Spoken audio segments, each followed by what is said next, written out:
Hello everyone, welcome you all to my YouTube channel. ಎಲ್ರಿಗೂ ಕೂಡ ಶಿವರಾತ್ರಿ ಹಬ್ಬದ ಹಾರ್ದಿಕ ಶುಭಾಶಯಗಳು. ಹಾಗೆ ಶಿವರಾತ್ರಿ ಪ್ರಯುಕ್ತ ನಾನು, ಅಕ್ಕ, ಬಾವ ಹಾಗೆ ನಮ್ಮ ಪುಟ್ಟ ಕಂದನೊಂದಿಗೆ ಟೆಂಪಲ್ ಹೋಗ್ಲಿಕ್ಕಂತ ಪ್ಲ್ಯಾನ್ ಮಾಡ್ಕೊಂಡ್ವಿ. ಹಾಗೆ ಅವನಿಗಂತೂ ರೆಡಿ ಮಾಡಾಯಿತು. ಅಕ್ಕ ಮತ್ತು ಬಾವ ಎಲ್ಲ ರೆಡಿ ಆಗ್ತಾ ಇದ್ರು. ನಾನು ಸಿಂಪಲಾಗಿ ರೆಡಿ ಆಗಿದ್ದೆ. ಅಷ್ಟರಲ್ಲಿ ಪಾಪು ಜೊತೆ ಸ್ವಲ್ಪ ಟೈಮ್ ಸ್ಪೆಂಡ್ ಮಾಡ್ತಾ ಇದ್ದೆ. ನಮ್ಮನೆ ಪುಟ್ಟಕಂದನಿಗೆ ಕೆಲವೊಂದು ಕ್ವಶನ್ ಕೇಳಿದ್ರು ಒಂಥರ ಕ್ಯೂಟಾಗಿ ಕೆಲವೊಂದು ಆನ್ಸರ್ ಮಾಡ್ತಾನೆ. ಸೊ ಅದನ್ನು ಕೂಡ ಒಂದು ವಿಡಿಯೋ ಕ್ಲಿಪ್ ತಗೊಂಡೆ.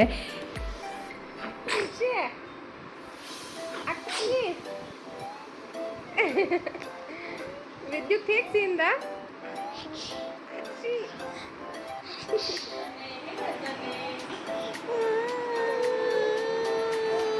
ಹಾಗಳುತ್ತಾನ,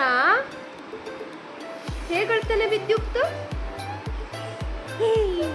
ನಗ್ತಾನೆ. ಅದು ವಿದ್ಯುತ್ ಹೇಗೆ ಈಗ ಕೋಪ ಮಾಡ್ಕೊಳ್ಳೋದು? ವಿದ್ಯುತ್ ಹೇಗೆ ಅಳೋದು?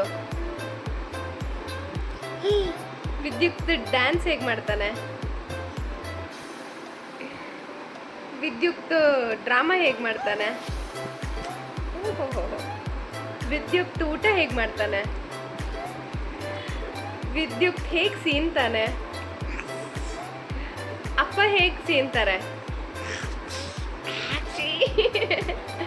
ಮತ್ತೆ ಅಪ್ಪ ಹೇಗೆ ಬೈತಾರೆ? ಅಂತನಾ?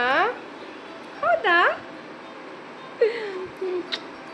ಹಾಗೆ ಪುಟ್ಕಂದನ ಜೊತೆ ಟೈಮ್ ಸ್ಪೆಂಡ್ ಮಾಡುವಷ್ಟರಲ್ಲಿ ಎಲ್ರದ್ದು ರೆಡಿ ಕೂಡ ಆಯಿತು. ಹಾಗೆ ಆಟೋ ಕೂಡ ಬುಕ್ ಮಾಡಿ ವೇಟ್ ಮಾಡ್ತಾ ಇದ್ವಿ. ಫೈನಲಿ ಆಟೋ ಬಂದಿದ್ದ ತಕ್ಷಣ 7 o'clock ಅನ್ನುವಾಗ ಮನೆಯಿಂದ ಟೆಂಪಲ್ಗೆ ಹೊರಟ್ವಿ.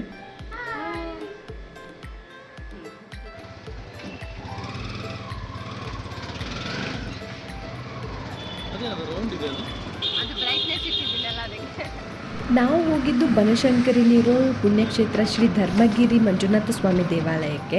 ಬಟ್ ಅಲ್ಲಿ ಹೋದಾಗಲೇ ನಮಗೂ ಗೊತ್ತಾಗಿದ್ದು ಈ ಥರ ಲೈನ್ ಇರುತ್ತೆ ಅಂದ್ಕೊಂಡು.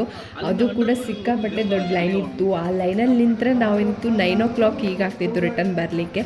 ಅದರಲ್ಲೂ ಪುಟ್ಟಕಂದನ ಕರ್ಕೊಂಡು ಹೋಗ್ಲಿಕ್ಕೆ ಆಗ್ತಿರಲಿಲ್ಲ, ಭಾವನಿಗೆ ಸಹ ಹುಷಾರಿರಲಿಲ್ಲ. ಬಟ್ ದೇವಸ್ಥಾನಕ್ಕೆ ಹೋಗುವ ಅನ್ನೋದಕ್ಕೆ ಬಂದಿದ್ದರು.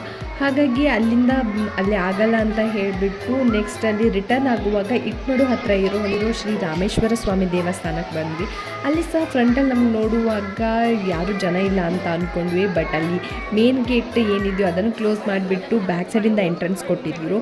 ಅಲ್ಲಿ ಸಹ ಸೇಮ್ ತುಂಬಾ ದೊಡ್ಡ ಲೈನ್ ಇತ್ತು. ಆ ಲೈನಲ್ಲಿ ನಿಂತು ನಮಗೆ ದರ್ಶನ ಪಡ್ಕೊಳ್ಳೋಕ್ಕಂತೂ ಆಗ್ತಾ ಇರಲಿಲ್ಲ. ಹಾಗಾಗಿ ಅಲ್ಲೇ ಒಂದು ಫಂಕ್ಷನ್ ಕೂಡ ನಡೀತಾ ಇತ್ತು. ಅಲ್ಲಿ ಸ್ವಲ್ಪ ಹೊತ್ತು ಕೂತ್ಬಿಟ್ಟು ಹೊರಗಡೆಯಿಂದನೇ ದೇವ್ರ ದರ್ಶನ ಪಡೆದು ಕೈ ಮುಗಿದು ನೆಕ್ಸ್ಟ್ ಅಲ್ಲಿ ಪ್ರಸಾದ ಕೂಡ ಸಿಕ್ತು. ಅದನ್ನು ತಗೊಂಡು ಫೈನಲಿ ರೂಮ್ಗೆ ರಿಟರ್ನ್ ಆದ್ವಿ. ಮುಂಚೆನೇ ಭಾವ ಹೊರಡುವಾಗಲೇ ಹೇಳಿದರು ಲೇಟ್ ಆಗಿದೆ, ಸೊ ತುಂಬಾ ರಶ್ ಇರುತ್ತೆ ಬೇಡ ಅಂತ. ಬಟ್ ನಮ್ಮ ಒತ್ತಾಯಕ್ಕೆ ಓಕೆ ಟೆಂಪಲಿಗೆ ಹೋಗಿ ಬರುವ ಅಂತ ಹೇಳಿ ಬಂದಿದ್ವಿ.